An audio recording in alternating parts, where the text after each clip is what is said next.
এটা কি লেখা? কাজের বাসন করতে পারছে না? নিশ্চয়ই ওর বাপের বাড়ি লোক আসবে। দুদিন ছাড়া খালি বাপের বাড়ি বন্ধু আসে, আমার ছেলের পয়সাটা করে গাছের ফলে। না না, আমার শরীরটা কিছুদিন যাবত খারাপ।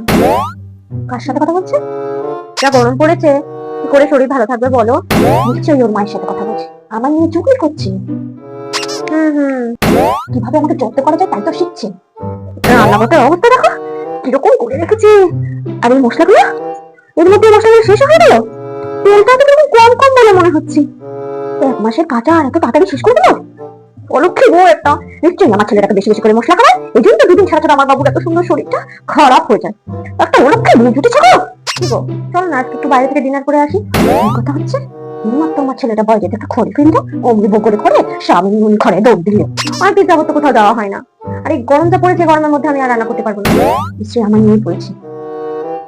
চলো না সবাই মিলে একটু খেয়ে আসি। ঠিক আছে চলো। তো আমাকে নিশ্চয়ই ঘরে ফেলে একা একা বাইরে ঘুরতে যাওয়া প্ল্যান করছে। ঠিক আছে দাঁড়াও, আমি মাকে বলে আসছি, বুঝলে? আপনি এভাবে? ও বোমা, না না আমি তো তোমাদের কাছে আছি, আমি জিজ্ঞেস করতে চাচ্ছিলাম তোমরা রাতে কি খাবে। না না আজকে রাতে রান্না করতে হবে না, আজকে আমরা সবাই বাইরে খেতে যাবো। ও ঠিক আছে ঠিক আছে। বাবা অনেক যেটা বেঁচে গেছি, আর একটু হলে হেসে যাচ্ছিলাম। আপনি কি ভাবছেন আমি কিছু দেখিনি? আপনি যে আমাদের দরজার সামনে দাঁড়িয়ে সবসময় আড় পাতেন, সেটাও আমি ভালো করে জানি। বয়সটা তো অনেক হয়েছে মা আপনার, এবারে আপনি এই স্বভাবগুলো একটু বাতিল করুন। আর এইসব কাণ্ডগুলো আপনার যদি ছেলের চোখে পড়তো, তাহলে আপনার সময়টা কোথায় গিয়ে দাঁড়াতো আপনি জানেন তো মা?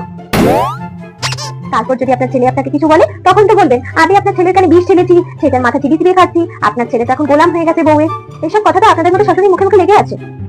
নিজের দোষেই আপনারা জানি তো সবকিছু হারান, দিয়ে দোষ হয় পরের বাড়ির মেয়ে।